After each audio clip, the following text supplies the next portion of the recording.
আচ্ছা, determinism versus free will. তো determinism কি, ফ্রি উইল কি, এটা বোঝার জন্য আমি একটা ছোট একটা উদাহরণ দিয়ে আর কি শুরু করি। তো মনে করেন আজকে সকালে আপনি নাস্তা করেছেন আপেল দিয়ে, সুবিধার জন্য ধরলাম। এখন আপনার সামনে আঙ্গুরও ছিল, কিন্তু আপনি চুজ করেছেন আপেল। তো ফ্রি উইল বলে যে আপনি চাইলে আঙ্গুর দিয়েও নাস্তা করতে পারতেন, মানে আপনি যে আপেল দিয়ে নাস্তা করেছেন সেটা সম্পূর্ণ আপনার ইচ্ছার উপরেই ডিপেন্ড করেছে। যে ফ্রি উইলের মানে একটা সংজ্ঞা আছে যে the possibility of on could have done otherwise, মানে কেউ একজন চাইলে অন্য অপশনটাও চুজ করতে পারে, এটা হচ্ছে ফ্রি উইল। আর ডিটারমিনিজম বলে যে আপনি আপনি অন্য অপশন চুজই করতেন না, আপনি আপেলই চুজ করতেন এবং আপেল দিয়েই নাস্তা করতেন। এটা আপনার মস্তিষ্কে এই ডিসিশনটা ডিটারমাইন্ড হয়ে আছে। এটা কিভাবে ডিটারমাইন্ড হয়ে আছে? এটা হচ্ছে কজ অ্যান্ড ইফেক্টের উপরে ডিটারমাইন্ড হয়ে আছে। যেমন আপনার ক্ষুধা লেগেছে, এটা একটা কজ। আপনার সামনে আপেল আছে, এটা আরেকটা কজ। তারপরে হচ্ছে আপনার হয়তো ডায়েট আছে, ডায়েট প্ল্যান আছে যে আপনি আপেল খেতে পারবেন বাট আঙ্গুর খেতে পারবেন না, এটা আরেকটা কজ হতে পারে। অথবা ওই মোমেন্টে আপনার আপেল খাওয়ার মুড এসেছিল, সেটা আরেকটা কজ। এই মুডটা কিন্তু অনেক সময় কেমিক্যাল রিয়াকশনের উপরে কিংবা হচ্ছে এনভায়রনমেন্টের দ্বারা প্রভাবিত হয়। যেমন দেখা যাচ্ছে যে বৃষ্টি হলে আমাদের একটু খিচুড়ি খেতে ইচ্ছা করে বা পার্টিকুলার কিছু জিনিস খেতে ইচ্ছা করে। তো ঠান্ডা সময় কফি, গরমের সময় হচ্ছে আইসক্রিম, এরকম মানে অনেকটা এনভায়রনমেন্টের উপরে, অনেকটা হচ্ছে কিছু কেমিক্যাল রিয়াকশন মানে হরমোনাল কারণেও অনেক সময় আমাদের অনেক কিছু খেতে ইচ্ছা করে। তো এরকম অনেকগুলো কজের ইফেক্ট হচ্ছে আপনি আপেলটা খেয়েছেন। তো এটাই হচ্ছে ডিটারমিনিজম, যে আপনি আপনি যে আপেল খাবেন সেটা অনেকগুলো কজের ইফেক্ট হিসেবে ডিটারমাইন্ড হয়ে আছে। কাজেই আপনি আঙ্গুর চুজ করতেনই না, আঙ্গুর চুজ করার কোনো অপশন আপনার কাছে নাই। যদিও আঙ্গুর আপনার সামনে আছে, কিন্তু আপনি আঙ্গুর চুজ করতেনই না। এই জন্য আপনার কাছে মনে হবে যে আপনি নিজে চুজ করতেছেন, আপনার কাছে মনে হবে যে আপনি ফ্রিলি ডিসিশন নিচ্ছেন, কিন্তু বাস্তবে আসলে আপনি ফ্রিলি ডিসিশন নিচ্ছেন না। বাস্তবে ওটা আগে থেকেই আপনার মস্তিষ্কে ডিটারমাইন্ড হয়ে আছে। তো এটা হলো ডিটারমিনিজম। আর এর সাথে মিল আছে ফ্যাটালিজমের। তো ফ্যাটালিস্টদের বিশ্বাস হচ্ছে যে সব কিছু অন্য একজন ভাগ্য নিয়ন্ত্রক বা মানে বিধাতা আর কি যেভাবে লিখে রেখেছে ওইভাবেই আমাদের সঙ্গে সব কিছু হবে। তিনি যদি আমার কপালে আপেল খাওয়া লিখে রাখেন আমার রিজিকে, তাহলে হচ্ছে আমি আপেল খাবো। তিনি যদি আমার রিজিকে আঙ্গুর লিখে রাখেন তাহলে আমি আঙ্গুর খাবো। মানে পুরোটাই একজন তৃতীয় একজন শক্তির দ্বারা নিয়ন্ত্রিত হচ্ছে। ঠিক আছে, এটা হচ্ছে ফ্যাটালিজম। বা ডিটারমিনিজম কিন্তু ফ্যাটালিস্টদের ওই বিশ্বাসটা ধারণ করেন। ডিটারমিনিজম বলে যে সবকিছু কজ অ্যান্ড ইফেক্টের উপরে, অর্থাৎ কজ অ্যান্ড ইফেক্টের সাইকেল ধরে ধরে আমরা যদি পেছনে যেতে থাকি যে এখন আমি যে কাজটা করতেছি সেটার কজ কি, সেটার কজ অমুক, তাহলে অমুক কাজটার কজ আবার তমুক, তমুক কাজটার কজ আবার অমুক, এইভাবে করে কজ অ্যান্ড ইফেক্টের দিয়ে যদি আমি পেছনে যেতে থাকি তাহলে দেখা যাচ্ছে যে সব কিছু বিগ ব্যাঙে যে শেষ হচ্ছে। অর্থাৎ বিগ ব্যাঙই হলো সূচনা। তো বিগ ব্যাং যখন হয়েছিল তখনই মহাবিশ্বে শেষ পর্যন্ত কি কি হবে সব কিছু ডিটারমাইন্ড হয়ে গেছিল। এটা হলো হার্ড ডিটারমিনিজম, যে বিগ ব্যাংয়ের সময় হচ্ছে সব কিছু নির্ধারিত হয়ে গেছিল। তো আমি এখন একটা প্রশ্ন করে রাখবো যে তাহলে আমি যে এখন ভিডিওটা বানাচ্ছি এটাও কি বিগ ব্যাং যখন হয়েছিল তখনই কি নির্ধারিত হয়ে গেছিল? তো এই প্রশ্নের উত্তরটা আমি যখন ফিজিক্সের ব্যাখ্যা করব তখন আমি এই প্রশ্নের উত্তরটা দিব। তো আমি আজকে এই ডিটারমিনিজম নাকি ফ্রি উইল কোনটা সঠিক এই ব্যাপারে ফিজিক্স থেকে, নিউরোলজি থেকে এবং ম্যাথমেটিক্স থেকে আর হচ্ছে এনভায়রনমেন্টাল বা বলতে পারেন যে সামাজিক ব্যাখ্যা, সামাজিক বিজ্ঞানের যে ব্যাখ্যা, এইগুলা দিয়ে হচ্ছে আমি দেখাবো যে ডিটারমিনিজমের পক্ষে কী কী আসছে আর ফ্রি উইলের পক্ষে কী কী আসছে, এবং লাস্টে একটা কনক্লুশন টানার চেষ্টা করব। তো আমি প্রথমে শুরু করব হচ্ছে দুটো কেস দিয়ে এবং লন্ডনের কারাগারের একটা সিচুয়েশনের বর্ণনা দিয়ে হচ্ছে আমি শুরুটা করব। এরপরে আমি ফিজিক্স থেকে ব্যাখ্যা করব। আমি যে দুটো কেস আলোচনা করব সেই দুটো কেসের হেডিং হচ্ছে যে ব্রেন টিউমার মানুষকে পেডিট্রিশিয়ান থেকে পেডোফাইলে রূপান্তরিত করে। তো আমাদের প্রথম কেসটা হচ্ছে ডমিনিকো মেটিলিও নামে একজন ব্যক্তির, যিনি একজন খুবই গণ্যমান্য পেডিট্রিশিয়ান ছিলেন এবং 30 বছর ধরে তিনি সম্মানের সাথে তার ডাক্তারি পেশাটা তিনি কাটান। কোনো ধরনের কোনো কমপ্লেন, কোনো কিছু আসে নাই তার নামে। কিন্তু 2012 সালে হুট করে সে পেডোফিলিক হয়ে যায়। তো এরপরে যখন তার মস্তিষ্কের এমআরআই করা হয় তখন দেখা যায় যে তার মস্তিষ্কে 4 ইঞ্চির একটা টিউমার গ্রো করছে। তো যখন ওই টিউমারটা অপারেশন করে রিমুভ করে দেওয়া হয় তখন সে সম্পূর্ণভাবে পেডোফিলিক আচরণ থেকে বেরিয়ে আসে। ঠিক আছে, মানে পরিপূর্ণ স্বাভাবিক মানুষ হয়ে যায়। তো তাহলে আমরা দেখতে পাচ্ছি যে টিউমার হওয়ার পরে সে পেডোফাইল হয়ে যাচ্ছে আর টিউমার রিমুভ করার পরে সে স্বাভাবিক হয়ে যাচ্ছে। আচ্ছা, 2 নম্বর কেস হচ্ছে 2002 সালে আমেরিকান একজন স্কুল টিচার, সেও হুট করে তার স্টেপ ডটারের প্রতি পেডোফিলিক আচরণ শুরু করে। সেও কিন্তু দীর্ঘদিন সম্মানের সাথে তার ক্যারিয়ার সে কাটা এবং কোনো ধরনের কোনো কমপ্লেন, তার কোনো চরিত্রগত কোনো সমস্যা দেখা দেয়নি তার মধ্যে। তো হুট করে যখন স্টেপ ডটারের প্রতি সে পেডোফিলিক আচরণ করে, তখন পুলিশ তাকে অ্যারেস্ট করে। তো অ্যারেস্ট করার পরে তারপরে হচ্ছে যখন তার ব্রেইন স্ক্যান করা হয়, তখন দেখা যায় যে তার মস্তিষ্কেও টিউমার ধরা পড়ছে। তো এরপরে যখন ওই টিউমারটা অপারেশন করে রিমুভ করে দেওয়া হয়, তখন সে পুরোপুরি ঠিক হয়ে যায়। তো এই যে আমরা দুটো কেস বললাম, এই দুটো কেস থেকে আমরা কি সিদ্ধান্তে উপনীত হতে পারি যে টিউমার হচ্ছে আপনার আচরণকে প্রভাবিত করতে পারে পেডিট্রিশিয়ান থেকে? পেডিট্রিশিয়ান শুধু না, মানে টিউমারের কারণে অনেকে পেডোফিলিক আচরণ করতে পারে। তো দেখা যাচ্ছে যে এত মানে জাস্ট দুটো উদাহরণ দিয়ে হয়তো এত বড় একটা সিদ্ধান্ত উপনীত হওয়া যায় না। তো আমরা আরেকটা কেস দেখব। লন্ডনের কয়েদিদের উপরে একটা সার্ভে করা হয়। কয়েদি মানে ওখানে যারা ক্রিমিনাল আছে, তো তাদের মস্তিষ্কের এমআরআই করা হয় এবং সারপ্রাইজিংলি দেখা যায় যে 50%-এরও বেশি ক্রিমিনালের ব্রেন ইনজুরি থাকে।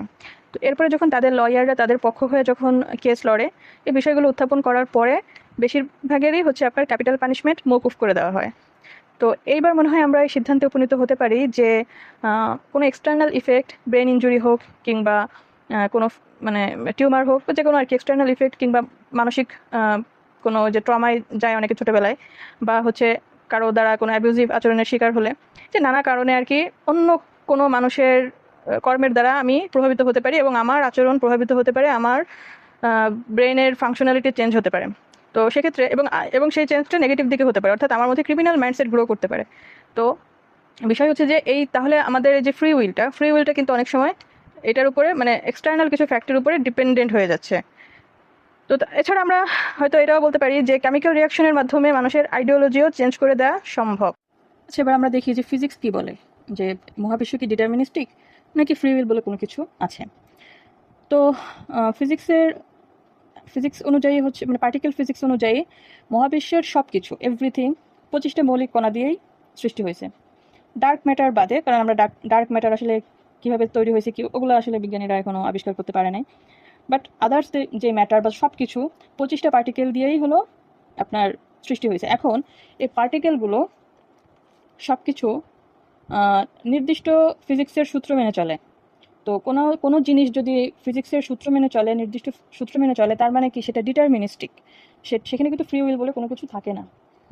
তো ইনফ্যাক্ট আমরা যদি ক্লাসিক্যাল ফিজিক্সের দিকে তাকাই, যে ক্লাসিক্যাল ফিজিক্সেও সব কিছু ডিটারমিনিস্টিক। যেমন ধরেন আপনি একটা বল যদি নিক্ষেপ করেন, তাহলে ওই বলের আদি বেগ, তারপরে হচ্ছে যে কোন স্থান থেকে আপনি নিক্ষেপ করতেছেন সেটা ক্যালকুলেশন করে, ওই বলটা কত কোণে নিক্ষেপ করতেছেন সেটা ক্যালকুলেশন করে ওই বলটা কোথায় পতিত হবে সেটা কিন্তু বের করে দেওয়া যায়। ইনফ্যাক্ট ওই বলটা কোন লাইন ধরে এগোবে এবং সেই লাইন ধরে এগোবে কোন জায়গায় যায় তার গতিপথ শেষ হবে সেটা কিন্তু ক্যালকুলেশন করে বের করা যায় শুধুমাত্র আদিবেগ আর হচ্ছে ওই কোণের মাধ্যমে। এটা হলো প্রাসের সূত্র, আমরা পড়ছি 9-10 ফিজিক্সে। তো এর মানে শুধু বল না, প্রত্যেকটা জিনিসই ফিজিক্সের ল অনুযায়ী চলে। ক্লাসিক্যাল মেকানিক্স বলতে হচ্ছে যে মানে আমাদের যে বাস্তব দুনিয়া আর কি, যেটা আমাদের চক্ষু মানে দৃশ্যমান যেই ওয়ার্ল্ড, বিশ্ব, এখানে সব কিছু ফিজিক্সের সূত্র অনুযায়ী চলে এবং ফিজিক্সের সূত্র ডিটারমিনিস্টিক, কাজেই মহাবিশ্ব ডিটারমিনিস্টিক। আচ্ছা, এবার এখানে কিছু লোক বলে যে ঠিক আছে বুঝছি যে ক্লাসিক্যাল মেকানিক্স হচ্ছে ডিটারমিনিস্টিক, বাট কোয়ান্টাম মেকানিক্স তো ডিটারমিনিস্টিক না। অনেকে বলে যে কোয়ান্টাম মেকানিক্সে তো দেখা যাচ্ছে যে পার্টিকেলের র্যান্ডম জাম্প বলে কিছু একটা আছে, বা আমরা হচ্ছে মেজার করতে পারি না যে কোন পার্টিকেল, যে কোয়ান্টাম এন্টাঙ্গেলমেন্টের সাহায্যে, সুপারপজিশন, এগুলোর সাহায্যে অনেকে বলে যে কোয়ান্টাম মেকানিক্স তো ডিটারমিনিস্টিক না। ইনফ্যাক্ট এটার উপরে কোয়ান্টাম পার্টিকেলগুলো ডিটারমিনিস্টিক আচরণ করে না, এটার উপরে কিন্তু নোবেল প্রাইজও পাইছে আর কি এটা প্রমাণ করে। তো এখন কথা হচ্ছে যে এটারও উত্তর আছে। এটার উত্তরটা হলো যে মেজারমেন্ট ডিটারমিনিস্টিক না হলেও আলটিমেট রেজাল্টটা হচ্ছে ডিটারমিনিস্টিক। কারণ কোয়ান্টাম পার্টিকেলগুলো আমরা যেই সূত্র দিয়ে আমরা যে করে যে ওয়েভ ফাংশনে আমরা যদি পার্টিকেলগুলো সব কিছু ইনপুট করি এবং ওয়েভ ফাংশনকে যখন আমরা চালু করব আর কি, তখন ওই ওয়েভ ফাংশনের আলটিমেট রেজাল্টটা কোথায় কী হবে সেটা ডিটারমিনিস্টিক। কারণ ওয়েভ ফাংশন হচ্ছে সেকেন্ড অর্ডার ডিফারেন্সিয়াল ইকুয়েশন। মানে আপনি যে পার্টিকেলগুলো এখানে ইনপুট করতেছেন, পার্টিকেলগুলোর তথ্য আর কি, সেটার সময়ের সাথে যে পরিবর্তনটা সেটা ডিটারমিনিস্টিক। বাট আপনি ওই ভিতরে যদি আপনি পার্টিকেলটাকে মেজার করতে চান, মেজারমেন্টটা ইনডিটারমিনিস্টিক। মেজারমেন্ট করা যায় না, মানে ডিটারমিনিস্টিক না, বাট আলটিমেট রেজাল্ট হচ্ছে ডিটারমিনিস্টিক। তো এটা কোয়ান্টাম মেকানিক্স, তার মানে কোয়ান্টাম মেকানিক্সও ডিটারমিনিস্টিক। এই যে হাইজেনবার্গের সূত্র আছে যে কোনো জিনিস, কোনো কণার একই সাথে পজিশন এবং মোমেন্টাম একই সময় একই সাথে মেজার করা সম্ভব না। আপনি যদি পজিশন বের করেন তাহলে ওই টাইমে ওর মোমেন্টাম আপনি বের করতে পারবেন না, বা যদি কোনো কণার মোমেন্টাম বের করেন তাহলে ওই টাইমে ওইটার পজিশন আপনি জানতে পারবেন না। তো এই আনসার্টেইনটি প্রিন্সিপালের দ্বারা অনেকে বলতে চায় যে না, তাহলে তো কোয়ান্টাম জগতে সবকিছু ইনডিটারমিনিস্টিক। কিন্তু ঠিক আছে, measurement indeterministic, but ultimate result is deterministic. আচ্ছা, এরপরে আরেকটা থিওরি আসে, সেটা হচ্ছে যে ইমার্জিং থিওরি, যে লেয়ার্স অফ রিয়ালিটি, যে আমরা যে মহাবিশ্বটা দেখছি এটা কিন্তু, এই রিয়ালিটিটা কিন্তু কয়েকটা লেয়ারে বিভক্ত। যেমন আমি একটু উদাহরণ দিয়ে যদি বলি, যেমন আমরা যদি পানির কোনো অণু, আমরা জানি পানি হচ্ছে হাইড্রোজেন এবং অক্সিজেন দিয়ে গঠিত হয়। তো এখন আপনি যদি পানির একটা সিঙ্গেল অণু নেন, তাহলে ওই সিঙ্গেল অণু কি পানির বৈশিষ্ট্য প্রদর্শন করে না। আবার আপনি যদি অনেকগুলো পানির অণু একসঙ্গে রাখেন, মানে হাইড্রোজেনের H2O যদি একসাথে রাখেন, তখন দেখা যাচ্ছে যে সেটা পানির বৈশিষ্ট্য শো করবে। তাও তাপমাত্রার উপরে ডিপেন্ড করতেছে, মানে তাপমাত্রা 100 ডিগ্রির উপরে হলে বায়ু, 100 ডিগ্রির নিচে হলে পানি, আর 0 ডিগ্রির নিচে হলে হচ্ছে বরফ হয়ে যাবে। তো এই যে রিয়ালিটি, মানে রিয়ালিটিটা বিভিন্ন লেয়ারে হচ্ছে আপনার রিয়ালিটিটা চেঞ্জ হয়, ঠিক আছে। যেমন একটা সিঙ্গেল অণুর বৈশিষ্ট্য একরকম হবে, আবার একসাথে অনেকগুলো অণু যখন একসাথে থাকবে তখন আরেকটা রিয়ালিটির স্তর তৈরি হবে। তো এরপরে তার উপরে দেখা যাচ্ছে যে আরও একটা রিয়ালিটির স্তর তৈরি হতে পারে। এইরকমভাবে একটার উপর একটা রিয়ালিটির স্তর তৈরি হয়। এছাড়া আমরা যদি ওই যে কন্ডাক্টিভিটি দেখি, যে একটা ইলেকট্রন কিন্তু বিদ্যুৎ পরিবহন করতে পারে না, মানে ইলেকট্রনের প্রবাহকেই তড়িৎ প্রবাহ বলে, কিন্তু একটা ইলেকট্রন কি তড়িৎ প্রবাহ করতে পারে না, একসাথে অনেকগুলো ইলেকট্রন লাগে।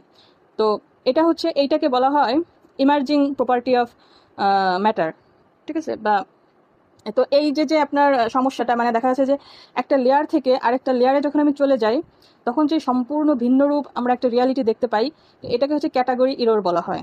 যেমন আমরা যদি একটা চেয়ার দেখি, একটা চেয়ার দেখা যাচ্ছে যে চেয়ারটা ফ্লোরে রাখা আছে স্থির অবস্থায়, তো সাদা চোখে দেখলে চেয়ারটা স্থির ম্যাক্রোস্কোপিক লেভেলে, বাট মাইক্রোস্কোপিক লেভেলে কিন্তু চেয়ারের অণুগুলো সবসময় মানে লাফাচ্ছে, বা দেখা যাচ্ছে ওর ভিতরে অনেক স্পেস আছে এবং এই অণুগুলো কিন্তু লাফাচ্ছে, জাম্প করতেছে, র্যান্ডম মুভ করতেছে।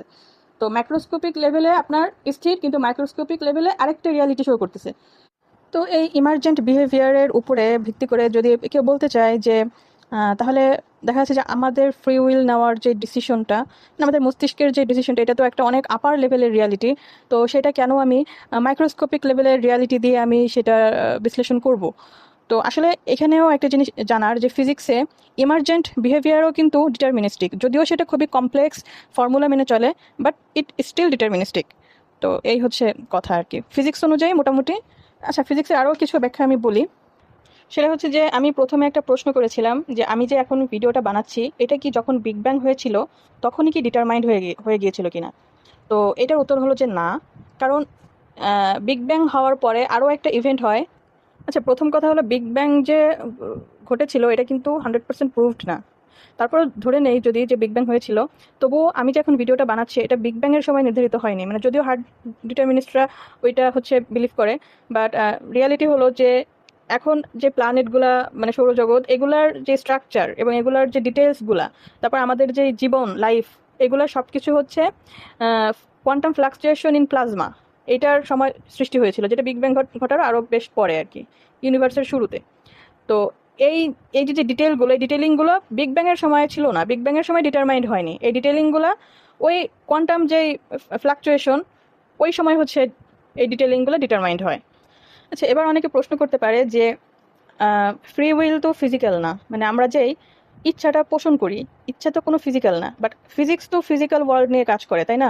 ফিজিক্সের যে সূত্রগুলো বলতেছি, যে ডিটারমিনিস্টিক বা যে পার্টিকেলগুলো, এগুলো তো সব ফিজিক্যাল, বাট মানুষের ইচ্ছা নেওয়া, ইচ্ছা করার যে ক্ষমতা, সেটা কিন্তু ফিজিক্যাল না। তাহলে কিভাবে এটা আমরা ওই ফিজিক্যাল ওয়ার্ল্ড দিয়ে আমরা এটার কনক্লুশন টানতে পারি। তো দেখেন, এটা মানে উইলটা ফিজিক্যাল না, বাট আমরা যে মানে উইলটা নিচ্ছি সেটা কিন্তু মেন্টাল স্টেট, মানসিক অবস্থা আর কি। তো এই মেন্টাল স্টেট কিন্তু আমাদের ব্রেইন স্টেটের উপরে ডিপেন্ড করে, মানে আমাদের নিউরন, ঠিক আছে। আবার ব্রেইন স্টেট কিন্তু একটা বায়োলজিক্যাল স্টেট, আবার বায়োলজিক্যাল স্টেট কিন্তু ফিজিক্যাল স্টেট, মানে এই যে আমি শুরুতে বলেছিলাম যে মহাবিশ্বের সব কিছু ওই 25টা মৌলিক কণা দিয়েই সৃষ্টি হয়েছে। তো আমাদের এই যে ব্রেইন, নিউরন, এগুলোও কিন্তু ওই পার্টিকেল, ওই কণা দিয়েই সৃষ্টি হয়েছে। তো কাজেই আপাত দৃষ্টিতে মনে হচ্ছে যে ফিজিক্যাল না, বাট আপনি মানে লাস্টে যখন আপনি টানবেন সব কিছু ফিজিক্যালের মধ্যেই পড়ে যাচ্ছে। একজন বিজ্ঞানী একটা দারুণ কথা বলছে যে মহাবিশ্বে কি আছে, যে নেচার আছে, মানে প্রকৃতি আছে, আর হচ্ছে কালচার আছে। তো you are a deterministic product of interaction between nature and culture. এবার আমরা একটু ম্যাথমেটিক্স কি বলে সেটা দেখি।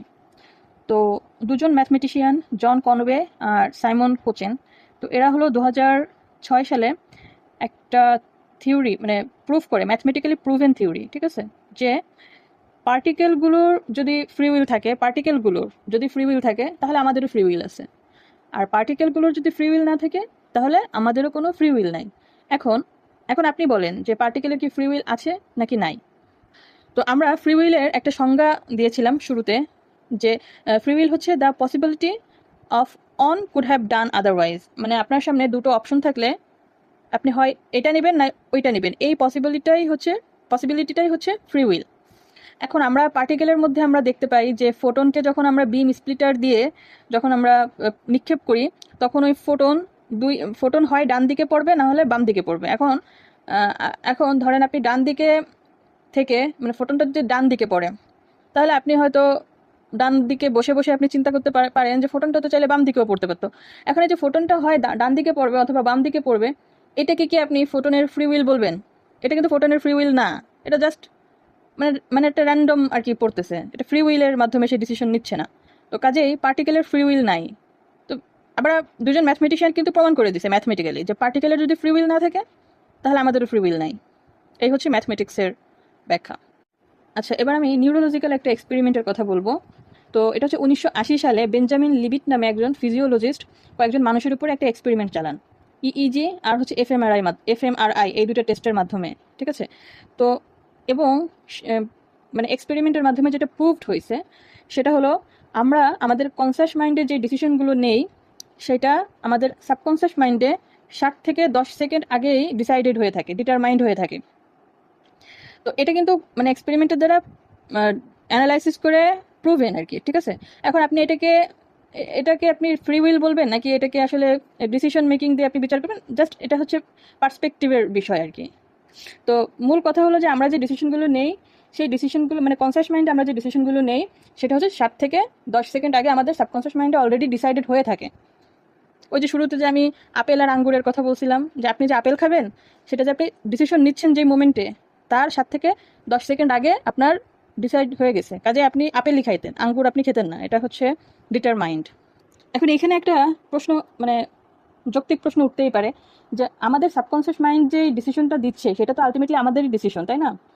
মানে আমাদেরই তো নিজেদের ডিসিশন আর কি ওটা, কিন্তু এটা মানে সাদা চোখে দেখলে ওরকম মনে হয়, কিন্তু ওই যে আমি এর আগে কিছু কেস স্টাডি বলেছিলাম যে যেখানে ব্রেন ইনজুরি বা দেখা যাচ্ছে যে এক্সটার্নাল কিছু ফ্যাক্টর, কেমিক্যাল রিয়াকশন, হরমোনাল কিছু রিয়াকশন, সেগুলো হচ্ছে আমাদের ডিসিশনকে কিন্তু প্রভাবিত করে, আমাদের মেন্টাল স্টেটকে কিন্তু প্রভাবিত করে। এছাড়া এনভায়রনমেন্টও আমাদের মেন্টাল স্টেটকে প্রভাবিত করে।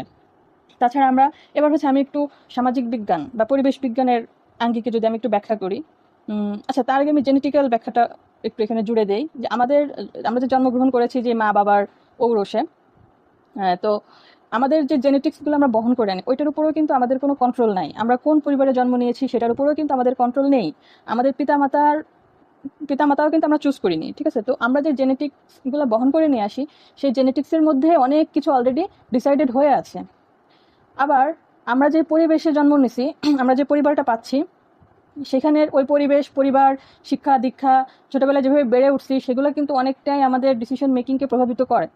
যেমন একজন বস্তির ছেলে আর বিল গেটসের ছেলে, দুজন তো একভাবে চিন্তা করবে না। বা দেখা যাচ্ছে যে বিল গেটস একটা কথা বলছিল যে আমি যদি আমেরিকার অমুক জায়গায় জন্ম না নিতাম তাহলে আমি বিল গেটস হতে পারতাম না। কারণ কি? কারণ সে কয়েকটা আর কি রিজন দেখাইছিল, আমার এখন যদিও মনে নাই সেইগুলা। তো মূল কথা হচ্ছে যে পরিবেশ, পরিবার, এগুলো কিন্তু অনেকটা আপনার হচ্ছে ডিসাইড করে আপনার ভবিষ্যৎ, বা আপনি কিভাবে চিন্তা করবেন, তো মানে আপনি কোন ধরনের বই পড়তেছেন, কোন ধরনের মানুষদের কথা শুনতেছেন, কিভাবে আপনি আপনাকে গ্রো করতেছেন, এই বিষয়গুলো কিন্তু আপনার ডিসিশনকে মানে প্রভাবিত করে। এটাই কিন্তু ওই নিউরোলজিক্যাল এক্সপেরিমেন্টের সঙ্গে আপনি চাইলে মিলাই দেখতে পারেন, যে আমাদের সাবকনসিয়াস মাইন্ডে যেহেতু সবগুলা তথ্য জমা হয়ে থাকে, সেটারই একটা ম্যাথমেটিক্যাল ক্যালকুলেশন হচ্ছে আমাদের কনসাস মাইন্ডে আমরা নেই আর কি।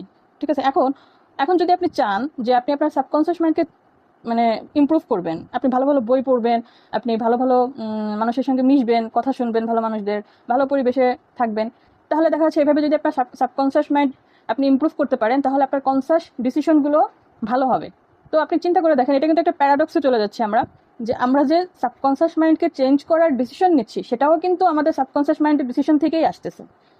ঠিক আছে, তো এই হলো মোটামুটি আর কি ফ্রি উইল ভার্সেস ডিটারমিনিজমের ব্যাপার স্যাপার। এখন আমি যদি পার্সোনালি বলি, তাহলে আমার মানে ব্যক্তিগতভাবে মনে হয় যে ফ্রি উইল আর হচ্ছে ডিটারমিনিজম এটা আসলে একটা আরেকটার সাথে তুলনাযোগ্য না। ঠিক আছে, মানে আসলে মানে আমি কীভাবে ব্যাখ্যা করবো সেটা, মানে একবার মনে হয় যে ডিটারমিনিজম ঠিক, আবার আরেকবার মনে হয় যে না, কিঞ্চিত ফ্রি উইল আছে। যেরকম লিবার্টেরিয়ান যারা, ওরা মনে করে যে কিঞ্চিত ফ্রি উইল আমাদের আছে আর কি। হ্যাঁ, অল্প কিছু, আমার নিজের কাছেও মনে হয় যে হালকা একটা মানে কিছু পরিমাণ হলেও ফ্রি উইল হয়তো আমাদের আছে, মানে আমাদের উপরে নির্ভর করে আর কি। এখন আমি আমি আসলে কনফিউজড, যদিও অনেকে বলে যে না, কোনো ধরনের কোনো ফ্রি উইল বলে কোনো কিছু নাই, সব কিছুই ডিটারমিনিস্টিক। যাক, এখন আপনারা সব কিছুর উপরে ডিপেন্ড করে, এটা আসলে আপনাদের উপরে নির্ভর করতেছে যে আপনারা কি মনে করবেন। এটা আলটিমেটলি যেটাই সত্য হোক না কেন, ওইটাই তো চলে আসতেছে। তারপরও দেখা যাচ্ছে যে যদি ফ্রি উইল না থাকে, যদি ডিটারমিনিস্টিকই হয় পুরো বিশ্ব, তখন এই যে মোরাল ডিলেমাটা, মানে জাস্টিস সিস্টেমটাকে কিভাবে আমরা জাস্টিফাই করতে পারি। হ্যাঁ, যে আমার কাজের দায়ভারটা যদি আমার না হয়, তাহলে আমি একটা অন্যায় করলে আমি কেন শাস্তি ভোগ করব? এই যে কিন্তু একটা বিশাল বড় একটা মানে মোরাল ডিলেমা তৈরি হয়ে যাচ্ছে। তো এটার উত্তর কি? এটার উত্তর আমি আরেকটা ভিডিওতে দেওয়ার চেষ্টা করব। এটারও উত্তর আছে আর কি, দেওয়া যায়, কিন্তু মানে অনেক লম্বা হয়ে যাচ্ছে এই ভিডিওটা। আচ্ছা, ওইটার উত্তরের সাথে অ্যাস্ট্রোলজিক্যাল ব্যাখ্যাটাও আর কি ওই ভিডিওতে আলোচনা করব, কারণ এই ভিডিওটা আসলে অনেক বেশি লম্বা হয়ে যাচ্ছে, এখানে আর কিছু অ্যাড করব না আপাতত।